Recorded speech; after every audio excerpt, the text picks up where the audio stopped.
Hello and welcome to the presentation for Entrepreneurship and Innovation in Practice, Assignment 2, Comparative Study of Entrepreneurship Policies. This is brought to you by the E-Team, Paul Myers and Elizabeth Smith. Firstly, to look at the team itself, the areas chosen were Ireland, Guadeloupe and Ohio. The team, as mentioned, is made up of Elizabeth Smith and Paul Myers, a two-member team. And the topic area of focus is female entrepreneurs with a sector specific around e-commerce. Reasons for the chosen regions, firstly Elizabeth lived and worked in Guadeloupe and her family has family living there, some of them business owners. She was also involved in a new startup in the capital.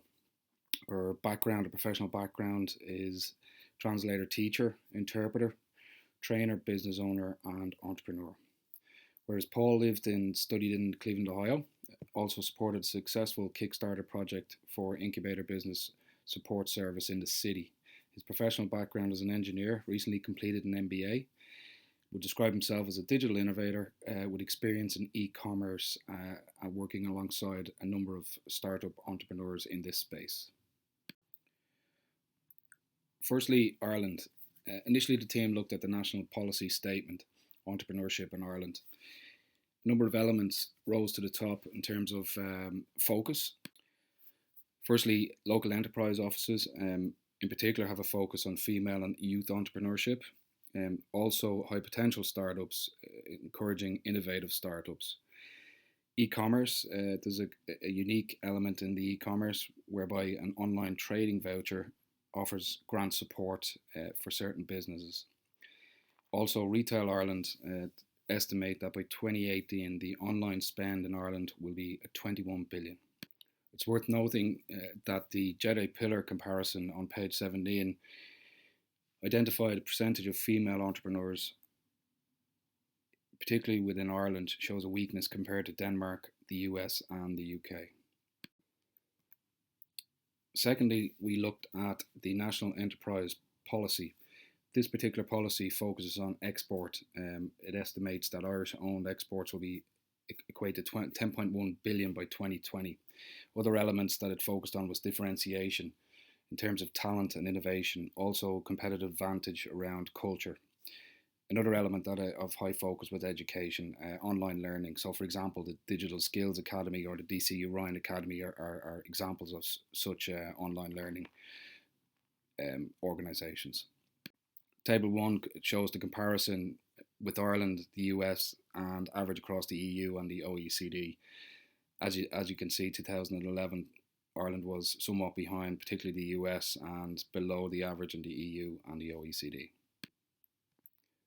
Other areas of focus that the team looked at was also industry and state initiatives. As mentioned before, the online trading voucher grants up to €2,500 for businesses trading online. There's also a Equality for Women measure. There's also Going for Growth initiative, National Women's Enterprise Day.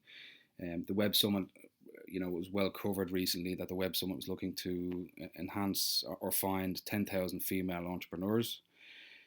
There's also an entrepreneurship competitive feasibility fund available.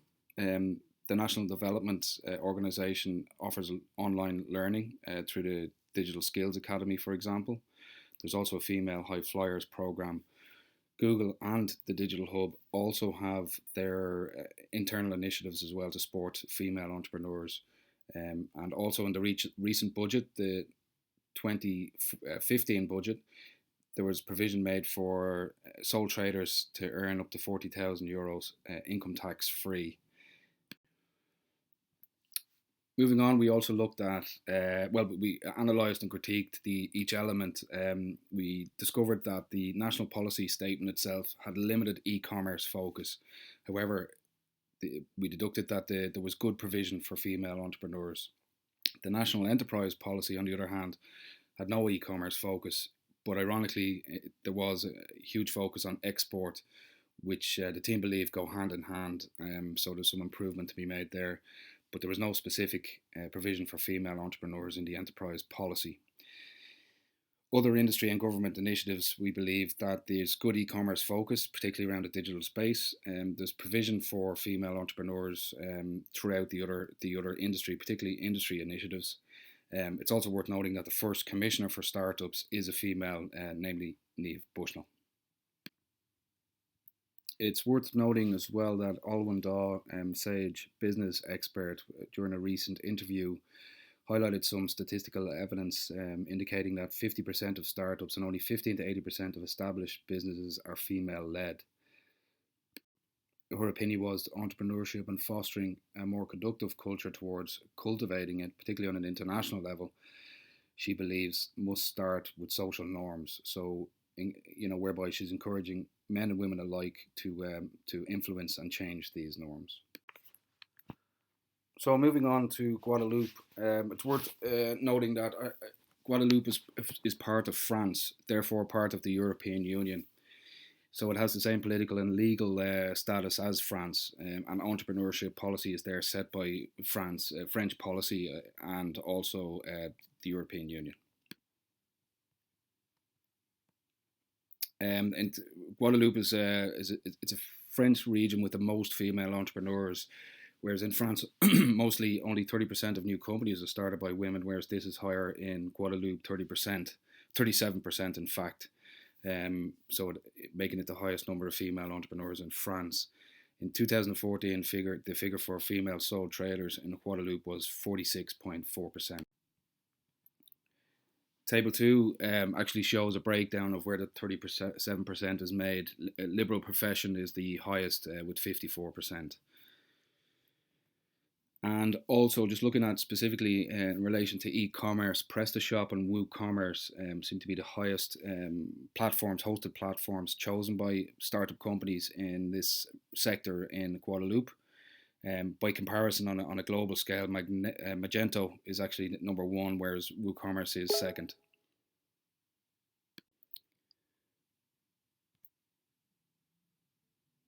When we looked at it deeper into Guadeloupe, our analysis, two constraints that we identified was distance from mainland France. So there's a greater cost of transport beyond the local markets, and also internet access in the Caribbean is lower than mainland France. However, attitudes are changing, so there's some growth opportunities. The number of internet subscribers on the rise. Limitations in transports are being overcome, and the diaspora are looking for Caribbean sites that are efficient and attractive. Also, the initiatives such as Guadeloupe Startup Weekend is aimed specifically at e-commerce startups. An interesting insight from Alex the Pledge, one of the co-founders and CEO of Hassle.com, made a comment during a recent interview that challenges facing female entrepreneurs, but one of the comments that she made, that she noted, was these objections or these problems seem to come from other females, so women who had in fact said these things to her.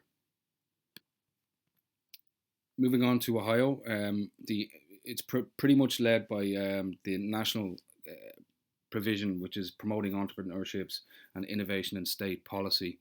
It's pretty much a recommendation to enhance startups. It identifies funding, particularly crowdfunding, as a new source of finance. The state focus highlighting successful initiatives in other states, and also encourages states and legislators to be creative. So it's quite an open document, and it empowers states to actually create their own independent policy within a given state.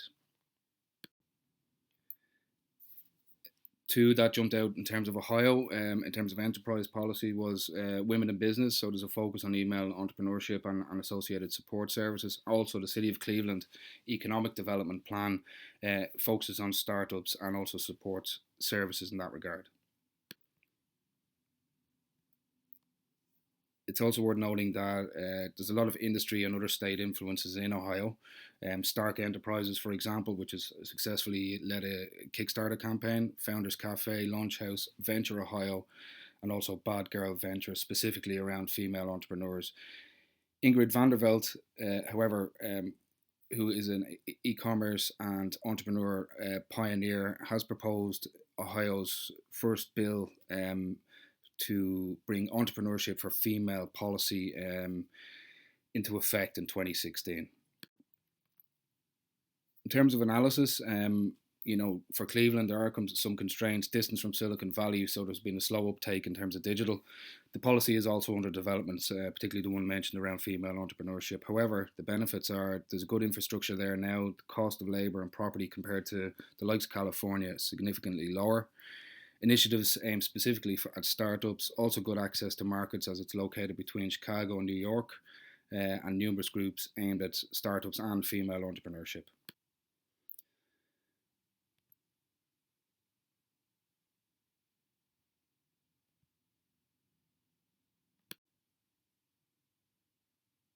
So, by comparison, the team looked at Ireland, and our opinion is that the policy does not adequately cater for e-commerce. However, there is a high level of support for female entrepreneurship. In terms of Ohio, there's weak state policy, quite fragmented. Also, there's low e-commerce focus. Female support is primarily industry led. However, a new female entrepreneurship policy is under development. Also, Guadalupe is comparatively high uptake in female entrepreneurship. Also has low labour cost and property costs for startups. Initiatives aimed specifically at startups and also good access to markets. Finally, the recommendations, and specifically to Ireland, it's recommended to make provision for e-commerce in policy, particularly in line with export goals. Ohio also to adapt state policy, but make provision for e-commerce more abundant. It's quite low at the minute, and it's also highly recommended to approve the policy under development for female entrepreneurship. In terms of Guadalupe, improvement in logistics network is ongoing and should continue to be invested in. Also focus on local products for export, but also leverage from the EU membership. In terms of summary, it's quite obvious and evident that the US leads the way in terms of female entrepreneurship. Ireland is far behind the US, and while France is marginally lower than Ireland, it's estimated that Guadeloupe is 20%, 23% higher than France. Therefore, as shown in Table 4 below, Guadeloupe is estimated to be 4.92%, so higher than Ireland. What's interesting, the team discovered, is Ohio is industry-led. There's a lot of initiatives started by other business startups, pioneers in entrepreneurship. Also, Ohio could become the first state to adopt a policy specific around female entrepreneurship. And there's also a lot of room for improvement, particularly in Ohio and Ireland as regards e-commerce. Finally, there's a list of references. There's 3 pages in terms of all the references that were sourced for this presentation here today. And I would like to conclude by saying a big thank you for your time to listen to our presentation.